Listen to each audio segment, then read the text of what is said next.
하나님의 말씀 함께 보겠습니다. 구약성경 창세기 26장 19절에서 29절까지의 말씀입니다. 창세기 26장 19절에서 29절까지의 말씀을 제가 봉독해 드리겠습니다.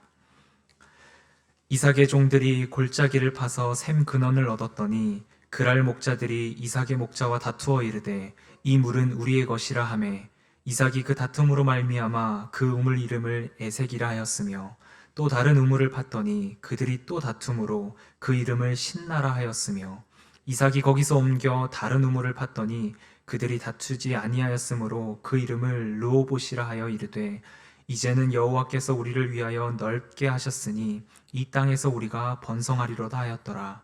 이삭이 거기로부터 브엘세바로 올라갔더니 그 밤에 여호와께서 그에게 나타나 이르시되 나는 내 아버지 아브라함의 하나님이니 두려워하지 말라.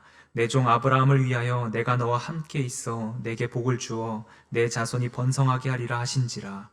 이삭이 그곳에 제단을 쌓고 여호와의 이름을 부르며 거기 장막을 쳤더니 이삭의 종들이 거기서도 우물을 팠더라. 아비멜렉이 그 친구 아우삭과 군대장관 비골과 더불어 그랄에서부터 이삭에게로 온지라. 이삭이 그들에게 이르되 너희가 나를 미워하여 나에게 너희를 떠나게 하였거늘 어찌하여 내게 왔느냐.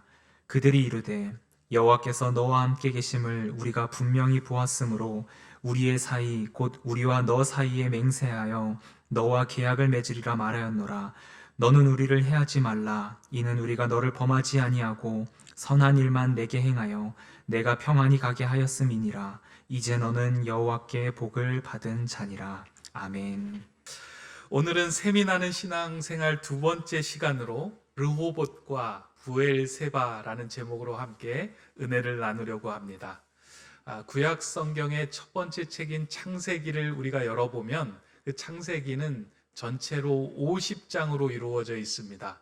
이 50장을 두 부분으로 구분하려고 하면 먼저 1장서부터 11장 그리고 12장서부터 50장으로 두 부분으로 구분할 수 있습니다. 1장부터 11장까지의 내용은 인류의 원 역사에 해당되는 부분입니다. 그래서 이 부분에는 사람의 창조와 그리고 범죄와 홍수와 그리고 바벨탑에 관련된 4개의 사건이 주를 이루고 이 부분을 이렇게 차지하고 있습니다. 그리고 나머지 12장서부터 50장까지의 내용에는 하나님께서 이제 새로운 민족을 만드시기 위하여 이스라엘 민족을 택하시고 그 중에서 한 사람 한 사람 족장을 택하시는데 그 족장의 이야기가 12장서부터 50장까지는 담겨 있는데요. 4명의 족장의 얘기가 담겨져 있습니다. 아브라함, 이삭, 야곱, 요셉에 관한 이야기가 이 창세기의 내용의 전체를 차지하고 있습니다. 이 4명의 족장의 이야기를 우리가 잘 살펴보는 것은 아주 중요합니다. 한 사람 한 사람 그냥 그 사람이 지나간 사건과 인생의 이야기가 아니고요. 하나님의 나라 그리고 하나님의 자녀로 어떻게 하면 이 땅에서 복을 받는 그리고 하나님께 은혜를 받는 사람으로 살아갈 수 있는가, 그에 대한 내용들이 그 족장의 이야기 안에 다 담겨져 있기 때문입니다.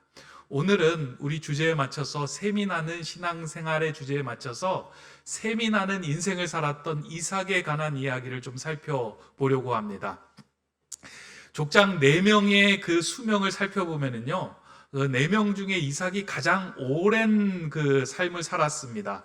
그런데 성경의 내용, 그 성경의 장수를 이렇게 비교해 보면 이 4명 중에 가장 짧은 장에 이제 그 부분을 기록하고 있는 사람이 이삭인데, 오늘 우리가 읽은 본문 26장 한 장에 불과합니다. 이삭의 이야기는 조금씩 걸쳐져 있는 부분은 있지만 오롯이 한 사람에 담겨져 있는 사건을 다루고 있는 부분은 26장 한 장입니다. 아브라함의 이야기도 많이 나오고 야곱의 이야기도 많이 나오고 요셉의 이야기도 많이 나오지만 이삭은 오직 이 한 장에만 그 인생의 모든 사건을 담아두고 있습니다. 그런데 이삭에 대한 부분이 성경에 적다고 해서 그 이삭의 인생이 다른 세 족장에 비해서 박복하거나 어렵고 험난한 인생을 살았던 것만은 아닙니다. 오히려 어떻게 보면 이삭의 삶은 이 3명의 족장과는 비교할 수 없을 정도로 하나님의 축복을 풍성하게 받았고 이 땅의 재물의 축복과 사람의 복을 풍성하게 받았던 인물이 바로 이 이삭입니다. 창세기 26장 12절은 이 이삭에 대해서 이렇게 이제 한 구절로 말하고 있는데요. 이삭이 그 땅에서 농사하여 그 해에 100배나 얻었고 여호와께서 복을 주심으로. 그러니까 이삭의 삶은 그 땅에서 농사를 하였는데 100배의 결실을 맺는 그 물질적인 복을 얻었고 나아가 하나님께서 주시는 풍성한 은혜를 누리는 삶이었다라고 성경이 기록해 주고 있습니다. 원래 아브라함의 그 산업은 농업이 아니라 유목업이었습니다. 그러니까 가축을 키워서 그들의 가족의 생계를 유지하는 그런 직업이었는데요. 어느 한순간에 이삭의 삶이 유목업에서 농업으로 바뀝니다. 근데 가업이 유목업에서 농업으로 바뀔 때 그 농사를 잘 짓는 것은 어려운데 오늘 본문을 보니까 이 이삭에게 하나님께서 은혜를 허락해 주셔서 그 땅에서 100배가 넘는 결실을 얻게 되었다라고 이제 성경은 기록하고 있습니다. 이제 예수님의 말씀 가운데 30배, 60배, 100배의 결실에 대한 이야기도 나오듯이 성경에서 30배, 60배, 100배라고 할 때는 30배라고 하는 의미는 인간이 이제 애쓰고 수고해서 농사를 지을 때 얻은 결실을 30배라고 이야기를 하고요. 60배라고 할 경우에는 그 사람이 가지고 있는 전문적인 기술과 유전적인 모든 것들을 그 안에 이렇게 넣으면 60배의 결실을 맺을 수 있다고 합니다. 근데 100배의 결실은 사람의 힘으로는 불가능하다고 합니다. 하나님의 전적인 은혜가 있을 때에만 맺을 수 있는 결실을 이제 100배라고 이야기를 하는데요. 오늘 그 이삭이 받았던 그 결실이 100배의 결실이라고 성경은 기록하고 있습니다. 이삭은 이렇게 살아가면서 하나님으로부터 풍성한 물질의 복과 결실을 얻으며 살아갔던 인물입니다. 그리고 또 이러한 삶을 살아갈 수 있었던 또 중요한 이유 가운데 하나는 이삭이 가는 곳마다 우물을 팔 때마다 샘을 얻었던 그런 놀라운 어떤 그 은사를 이렇게 가지고 있었다는 것입니다. 그러니까 농경 사회에서 그리고 건조 지역에서 우물을 하나 갖고 있다라는 것은 이건 어마어마한 재산을 소유하고 그 지역을 장악하고 있다라는 의미를 포함하고 있습니다. 근데 이삭이 가는 곳마다 우물을 파고 그 우물에서 샘을 얻었다라고 하는 것은 하나님으로부터 우물의 축복까지 받았다라는 의미를 담아내고 있습니다. 그러다 보니까 이삭의 이러한 모습은 그 지역 사람들에게 부러움과 동시에 두려움을 주게 되었습니다. 그러니까 재물도 풍성하고요. 가는 곳마다 우물을 파니까 많은 사람들이 이삭을 의지하며 이삭 안에 거하기 시작했던 거예요. 그러다 보니까 그 지역에 세력이 있었던 블레셋 사람들이 두려워하기 시작했습니다.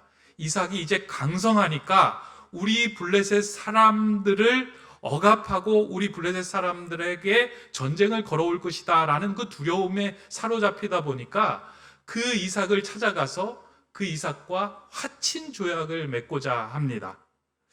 그러면서 오늘 본문 그 마지막 구절인 29절을 보면 이삭에게 찾아가서 이렇게 이야기합니다. 너는 우리를 해하지 말라. 이는 우리가 너를 범하지 아니하고 선한 일만 내게 행하여 내가 평안히 가게 하였음이라. 이제 너는 여호와께 복을 받은 자니라. 그러니까 이삭을 보니까 사람의 힘으로 불가능한 것들이 이삭을 통해서 많이 이루어지는 것을 보면서 저 사람은 하나님이 함께 하시지 않고서는 이 일들이 이루어질 수 없는 사람이다 하고 두려워하며 그와 함께 화친 조약을 맺으며 너는 나를 보호해달라라고 요청을 하는 이야기입니다. 이렇게 이삭의 인생은 물질적인 복, 그리고 사람의 복, 우물의 복, 나아가서 많은 사람들로 하여금 하나님의 이름을 높이는 그 영적인 칭송을 얻는 복까지 얻고 누리게 됩니다. 저는 이 본문을 읽으면서 우리 노프트 세움교회가 이 이삭의 축복을 좀 얻어서 우리도 이와 같은 복을 누리는 삶이 되었으면 좋겠다. 이런 셈이 나는 신앙인이 되면 좋겠다라는 생각이 들었습니다. 그러면서 또 이제 생각이 든 게요. 사도 요한이 요한 3서에서 가이오 장로에게 무난하며 축복했던 그 기도 구절도 생각이 나더라고요. 사랑하는 자여, 내 영혼이 잘된 같이 내가 범사에 잘되고 강건하기를 내가 간구하노라 하는 이 기도가 이삭의 삶에서 그대로 이루어지고 있는 거예요. 이삭의 샘이 나는 그 신앙이 우리 교회 성도들과 자녀들과 우리의 삶 속에서 넘쳐나면 좋겠다. 그런 기도가 이제 한 주간 이렇게 생겨나면서 오늘 말씀을 이렇게 준비하게 되었습니다. 그러면서 오늘 본문인 26장을 수차례 이제 묵상을 하면서요. 이삭의 인생 가운데 왜 하필 이 우물을 파는 사건을 이 26장에 두고 이삭의 모든 인생을 가름하게 만들었을까? 이 말씀 가운데 우리에게 주시는 메시지가 분명히 있겠다라고 그 눈으로 오늘 본문을 들여다보니까요. 그 안에서 우리에게 주시는 메시지가 보이더라고요. 저는 이삭이 팠던 두 개의 우물을 통해서 우리 인생도 샘이 나는 삶을 살 수 있겠구나. 이 말씀을 우리에게 주시는구나 라는 것을 보았습니다. 이삭이 팠던 두 개의 우물 중에 여러 가지 우물이 있지만 그 중에 두 개의 우물을 보면서 오늘 말씀 또 이삭이 생애를 통해서 우리에게 주시는 그 메시지를 좀 한번 찾아보려고 합니다. 첫 번째로 우리가 함께 살펴볼 이삭이 판 우물은 르호봇이라고 하는 우물입니다. 이삭이 블레셋의 도시 그랄에 거하면서 거부가 됩니다. 그러자 블레셋 주변에 이제 사람들이 찾아와서 너희 거부가 되었으니까 내 땅에서 이제 나가라 라고 이삭을 내쫓습니다. 이삭을 내쫓을 때 이삭의 반응이 어땠을까요? 그 당시만 해도 이삭이 거부가 되었고 우물을 소유하였고 가축도 있었고 사람도 많이 있었기 때문에 그들을 대적하며 자신의 땅을 지킬 수 있는 힘이 있었어요. 그런데 이삭이 그들의 요청을 받아들이고 그 자리를 떠납니다. 그리고 그 자리를 떠나서 블레셋 그랄의 골짜기에 거하면서 그곳에서 우물을 팝니다. 근데 하나님께서 이삭을 축복하여 주셔서 그 장소에서도 하나님이 이삭을 통해서 우물이 솟아나게 만듭니다. 사실 농업사회에서 자신의 거주지를 두고 떠난다는 것은 쉬운 일이 아닙니다. 그러니까 농경지를 두고 떠나야 되고요. 자신이 기르던 가축과 삶의 터전을 옮긴다는 일은 쉬운 일이 아닙니다. 그럼에도 불구하고 이삭은 그들과 전쟁하지 않고 다투지 않고 새로운 곳에서 우물을 판 겁니다. 아주 중요한 의미가 담겨져 있습니다. 좀 나중에 이 의미에 대해서 살펴볼 텐데요. 그래서 여기에서 이제 우물을 팠을 때 그 우물에서 정착하며 살았으면 좋았을 터인데 또 다시 블레셋 목자가 찾아와서 그 우물에 대해 시비를 걸어옵니다. 원래 이 땅은 우리 땅이야. 그래서 이 땅에서 나는 우물도 우리의 우물이야. 너 여기에서 거하지 못해. 더 멀리 떠나라. 라고 이야기하며 이삭에게 다툼을 걸어옵니다. 그래서 그 우물을 파고 난 이후에 이삭이 그 우물의 이름을 다투었다 해서 에색이라고 지었다라고 성경은 우리에게 알려주고 있습니다. 그러니까 이삭이 첫 번째 봤던 우물은 에색이라는 우물이에요. 근데 여기에서도 이삭은 그들과 다투지 않고 비록 다툼이 생겼지만 그들과 다투지 않고 다시 그곳에서 떠나서 새로운 우물을 파게 됩니다. 그리고 난 후에 그 우물을 파는데 참 놀라운 건 되는 사람은 된다고 이삭이 그 지역에서 떠나서 우물을 팠는데 그곳에서 또 우물을 이렇게 만나게 된 거예요. 여기에서 좀 그쳤으면 좋았을 터인데 또 블레셋 사람들이 찾아와서 이삭을 대적하기 시작한 거예요. 이 지역도 우리 것이야. 너 나가. 라고 이야기를 하면서 이삭을 대적하면서 그 우물을 뺏으러 달려든 것입니다. 그래서 이삭을 대적하였다라는 의미에서 그 우물 이름을 신나라고 짓습니다.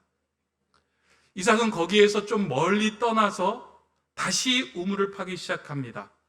근데 이전에 팠던 우물보다 더 큰 장소에서 더 큰 우물을 만나게 됩니다. 그리고 그 장소에서는 다툼이 사라지고 아무도 대적하는 사람들이 없는 우물을 만나게 됩니다. 그 우물의 이름을 르호봇이라고 이름을 지었습니다. 장소가 넓다라는 뜻입니다. 이삭의 인생을 보면요, 에색에서 신나에서 르호봇으로 나가는 그 우물을 파는 인생이었습니다. 여러분의 삶 속에서 만약에 이런 일이 있었다면 우리는 그 우물을 냅두고 다른 우물로 나아갈 수 있을까요? 사실은 쉽지 않을 겁니다. 내가 판 그 우물을 지키기 위하여, 고수하기 위하여 전쟁을 불사하는 것이 우리의 마음입니다. 근데 이삭은 어떻게 보면 어리석고 좀 바보처럼 보이는 구석이 있습니다. 자기가 팠던, 그리고 자기가 거주했던 것들을 모두 내려놓고 다음 지역으로 이동합니다. 자신이 가졌던 걸 모두 양도합니다. 어떻게 이삭이 이럴 수 있었을까? 아주 중요한 여기에 신앙의 그 이유가 있는데요. 이삭은 자신의 판 우물에 매인 사람이 아니었습니다. 그러니까 하나님께서 부어주신 그 은혜를 지키기 위해, 고수하기 위하여 전쟁하고 대적하는 삶이 아니고요. 이삭은 자신이 하나님의 우물이 된다라는 것을 깨달은 사람이었어요. 그러니까 내가 팠던 우물이 중요한 것이 아니라 하나님은 나를 통해서 새로운 우물을 만들어 가시고 나를 복의 근원으로 삼아 주시는 분이다라는 그 마음이 깊숙이 마음에 있었기에 싸우거나 대적하지 않고 그것을 양도하고 새로운 곳으로 나설 수 있는 마음이 생겼던 것입니다. 신앙인의 삶에서 아주 중요한 신앙인의 자세이기도 합니다. 오늘 우리의 신앙인들의 삶의 모습을 보면요, 하나님이 우리에게 주신 은혜를 지키려고 하다가 하나님을 잃어버리는 경우가 참 많이 있습니다. 재산을 지키려고 하다가 다투기도 하고요. 내게 주신 재능을 지키려고 하다가 하나님을 잃어버린 경우도 있고요. 내게 주신 여러 가지 시간과 여러 가지 많은 것들을 지키려고 하다가 정작 중요한 것을 잃어버리고 갈 때가 있습니다. 근데 하나님께서 우리에게 주시는 메시지는 무엇이냐면, 너가 우물의 근원이다. 세상에 준 그 우물에 매인 삶 살아가지 말고 내가 서 있는 자리가 하나님의 생명수가 터져 나오는 자리다. 그것을 믿고 나아가라. 그럴 때 우리의 삶 속에 여유가 생기고 관용이 생기고 양보할 수 있는 그 힘이 생겨나는 것입니다. 이삭을 통해서 우리에게 보여준 모습입니다. 오늘 본문을 읽다가요, 아주 오래전에 들었던 그 이야기가 하나 생각이 났습니다. 일본에 있었을 때 들었던 이야기인데요. 일본 사람들이 존경하는 사람 가운데 한 명이 학구인 선사라고 하는 사람이 있습니다. 그러니까 모든 사람들이 이제 존경하고 따르는 사람인데요. 이 학구인 선사가 한 동네에 살면서 많은 사람들에게 이제 영향력을 끼쳤습니다. 많은 사람들이 영향력을 끼치다 보니까 문제가 있을 때마다 이 학구인 선사를 찾아와서 물어보고 질문하고 답을 얻어가기도 했습니다. 그러니까 그 지역에서는 이미 많은 사람들에게 잘 알려지고 존경을 받던 인물이었는데, 하루는 그 동네에 살고 있었던 한 그 마을 시장에서 그 생선 가게를 하고 있는 한 가정에서 그 집 딸이 이제 결혼하지 않은 상태에서 임신을 하고 이제 집으로 돌아온 거예요. 그 배가 점점 불러오자 부모가 이제 화가 난 거예요. 화가 나서 도대체 이 아이의 아버지가 누구냐? 아버지의 이름을 대라. 아니면 너도 죽고 나도 죽자 하면서 이제 이 아이를 추궁하기 시작을 한 거예요. 그러다 보니까 그 부모가 너무 강력하게 나오니까 이 아이가 덜컥 겁에 질려가지고 이러다가 내가 죽겠다라는 생각에 이제 이름을 대긴 대야 되는데, 우리 부모의 마음을 누그러뜨릴 사람의 이름을 대야 되겠다라는 생각에 부모님이 존경하는 학구인 선사가 이 아이의 아버지입니다 라고 얘기를 한 거예요. 근데 이 부모가 그 얘기를 듣고 이제 머리가 팽 돌아가지고 그 학구인 선사를 찾아간 겁니다. 찾아가서 이야기를 한 거예요. 우리 애의 아버지가 당신입니까? 어떻게 겉으로는 그렇게 존경을 받으면서 속으로는 이렇게 못된 짓을 못 쓸 짓을 합니까? 이 아이를 어떻게 하시렵니까? 그러면서 막 이제 욕을 하는 거예요. 그때 이제 학구인 선사가 한마디 대답을 하죠. 그렇습니까? 일본어로는 so desuka? 네. 이게 그렇습니까? 이렇게 한마디를 하는 거예요. 다른 얘기를 하지 않고요. 그렇습니까? 그 한마디를 하고 이제 이 부모가 돌아갔습니다. 그리고 시간이 지나고 난 후에 이제 시간이 차서 그 딸이 아이를 낳자 그 부모가 이제 이 아이를 데리고 그 학구인 선사를 다시 찾아갑니다. 이미 그 학구인 선사가 많은 사람들로부터 이제 존경을 다 잃어버리고요. 이제 뭐 그가 사는 곳에서 경제적인 여유도 없는 상태에서 이 어머니가 이제 그 선사에게 이 아이를 맡기면서 당신이 이 아이의 아버지니까 키우십시오 하고 아이를 이제 맡기고 가는 거예요. 그때도 이 학구인 선사가 할 말은 있었겠지만 그 상황에서 그 아이 엄마에게 그렇게 얘기합니다. 아, 그렇습니까? 아, 소데스까? 하고 그 아이를 받아서 조똥양을 하면서 그 아이를 키우기 시작을 합니다. 그러니까 동네 어머니들을 찾아다니면서 이 아이를 열심히 또 키우고 양육을 합니다. 그렇게 시간이 흐르던 중에 한 1년쯤 흘렀을까, 이 딸의 마음에 양심에 가책이 들어오기 시작을 한 거예요. 분명히 아이 아버지가 이 학구인 선사가 아닌데 자기가 그렇게 이야기한 것을 이 학구인 선사가 다 받아들이고 그리고 자신의 아이를 키우는 것을 보면서 어느 날 자신의 부모 앞에 무릎을 꿇고 이야기를 하는 거예요. 사실은 이 아이의 아버지는 이웃에 있는 야채 가게의 총각입니다. 그렇게 이제 이 얘기를 하는 거예요. 그러자 이 부모가 깜짝 놀라서 이제 그 학구인 선사를 찾아가는 거죠. 그러면서 그 앞에 무릎을 꿇고 저희가 잘못했습니다. 죄송합니다. 이제 이 아이를 우리가 다시 키우겠습니다. 그러면서 이 아이를 이제 데려가는 거예요. 그때 학구인 선사가 또 한마디 합니다. 아, 그렇습니까? 소데스까? 그리고 그 아이를 받아온 거예요. 이미 뭐 여러 가지 어려운 상황을 당했지만, 그리고 부모로부터 원망과 비난의 소리를 들었지만, 시간이 흐르고 나니까 그 비난의 소리가 나중에는 칭송의 소리가 되어서, 아, 이 모든 것들을 담아낼 수 있는 힘을 가진 사람이구나 라는 그 칭송의 사람이 되어서 더욱더 많은 사람들에게 존경을 받았다 라는 이제 그 이야기가 이 이삭의 이야기를 들으면서 생각이 나더라고요. 여러분들의 어떻습니까? 신앙인들은 정말 하나님의 그 영적인 자산을 가지고 있는 사람입니다. 그리고 늘 솟아나는 샘물을 여러분들 안에 하나님께서 넣어두셨습니다. 그 샘물을 마시고 사는 사람들은 온유와 간용의 삶을 살아갈 수 있는 힘이 있는 겁니다. 그러다 보니까 애색에 머무르지 않고요, 신나에 머무르지 않고요, 모든 것들을 양도하고 양보하고 나아갔을 때 더 큰 은혜를 누리는 그 자리에 우리가 서게 된다는 겁니다. 근데 여러분들 만약에 이렇게 생각해 보세요. 이삭이 에색을 고수하기 위하여 다투고 그것을 지키기 위하여 힘썼다. 그럼 이삭은 에색에 머무르는 인생이었을 거예요. 더 큰 우물, 하나님께서 맛보게 하신 새로운 세상과 새로운 땅과 새로운 우물을 절대 경험하지 못했을 겁니다.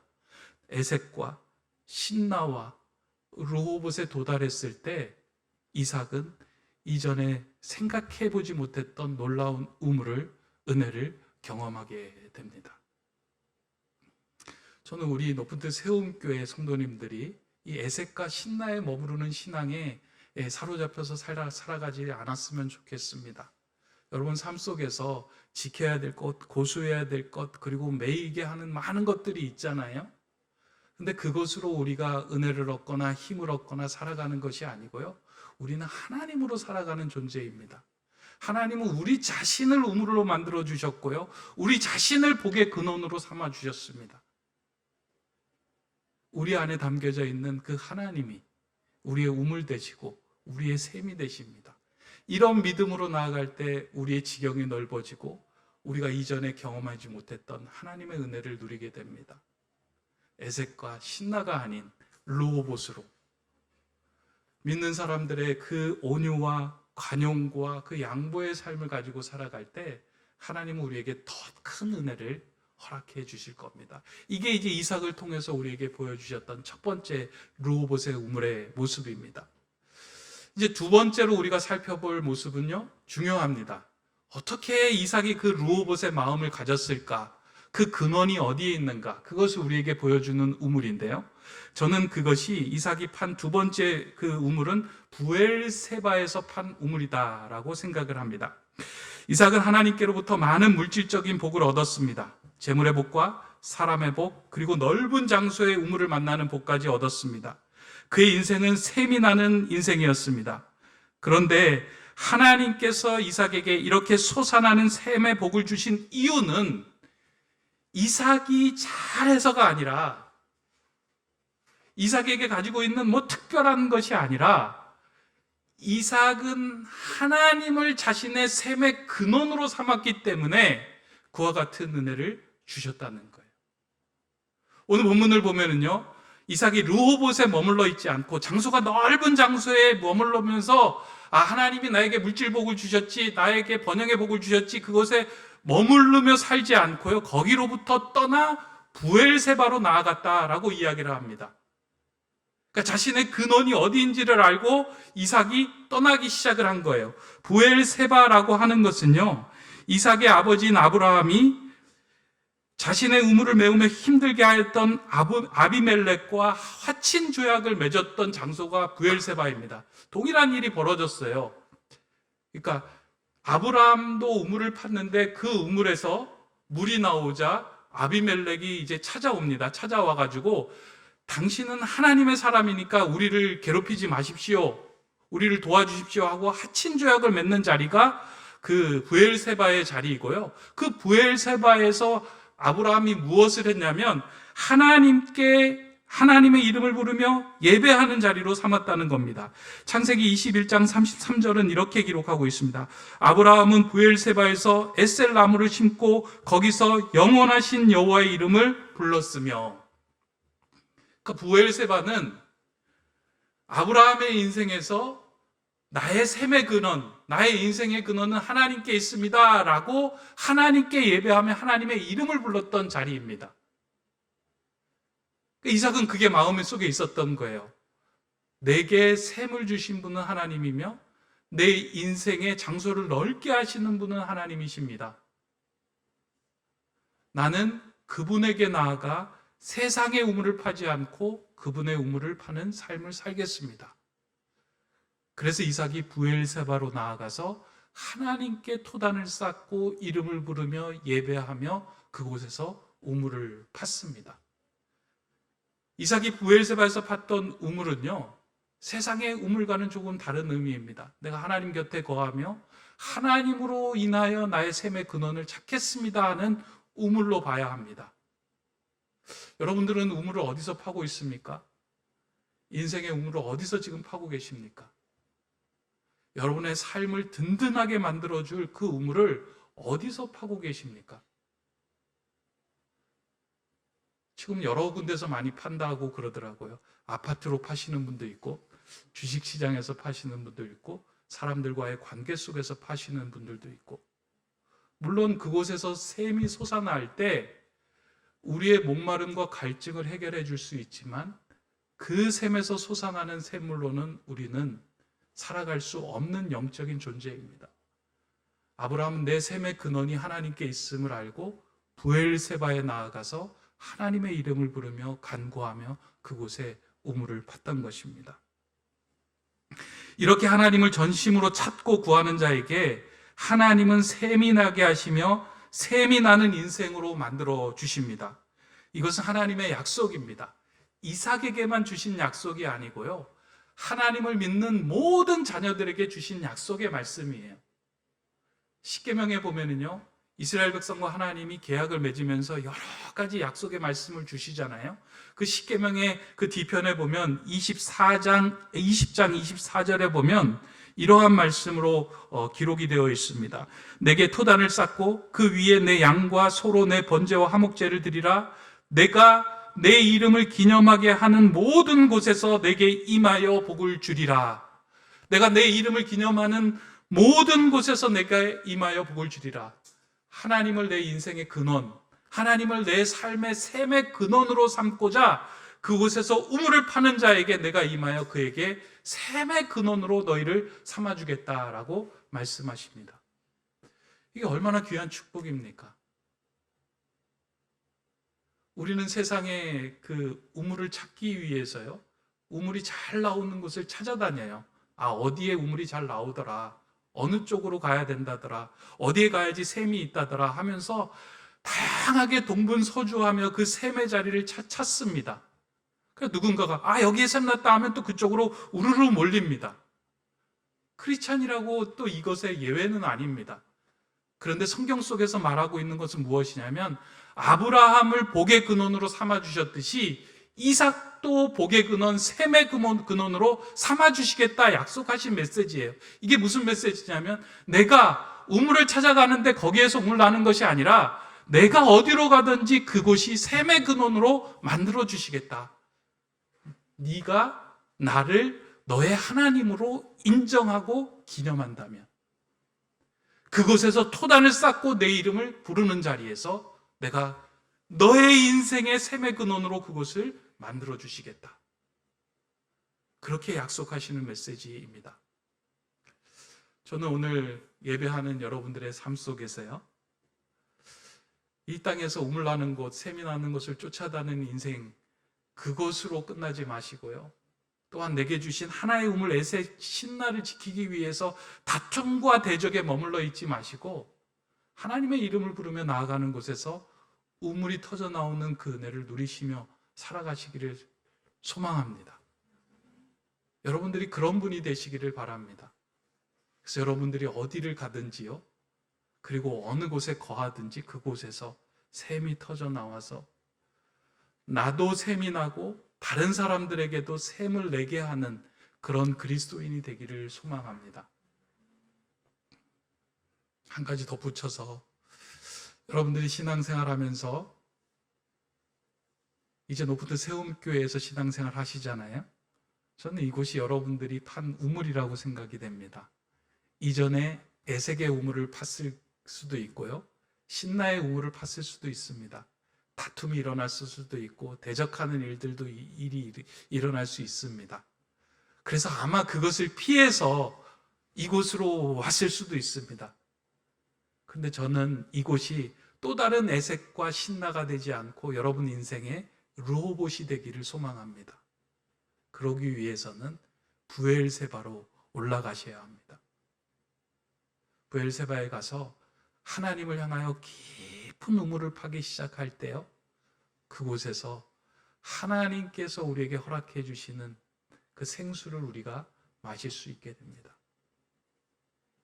예배 자리에 나와서 하나님을 깊게 파시고요, 여러분이 선자리에서 하나님의 이름을 깊게 외치며 하나님에게 집중하시며 나아갈 때 우리 인생을 셈이 나는 인생으로 하나님께서 만들어 주시고 빚어 주실 겁니다. 그렇게 르호봇에서 브엘세바로, 에색 신나에서 르호봇으로 나아가는 저와 여러분의 신앙이 되시기를 간절히 주님의 이름으로 축원합니다. 기도하겠습니다. 셈의 근원 되신 하나님, 하나님께서 우리에게 주신 에색 신나를 지키려다가 셈의 근원인 하나님을 잃어버리지 않게 하여 주시옵소서. 내 인생의 근원이신 하나님께로 나아가 르호봇의 축복과 브엘세바의 신앙으로 셈이 나는 인생이 되게 하여 주시옵소서. 이 땅에서 하나님께 복을 받은 자라는 칭송의 셈이 마르지 않는 주의 백성의 삶이 되게 하여 주시옵소서. 예수 그리스도의 이름으로 기도드립니다. 아멘.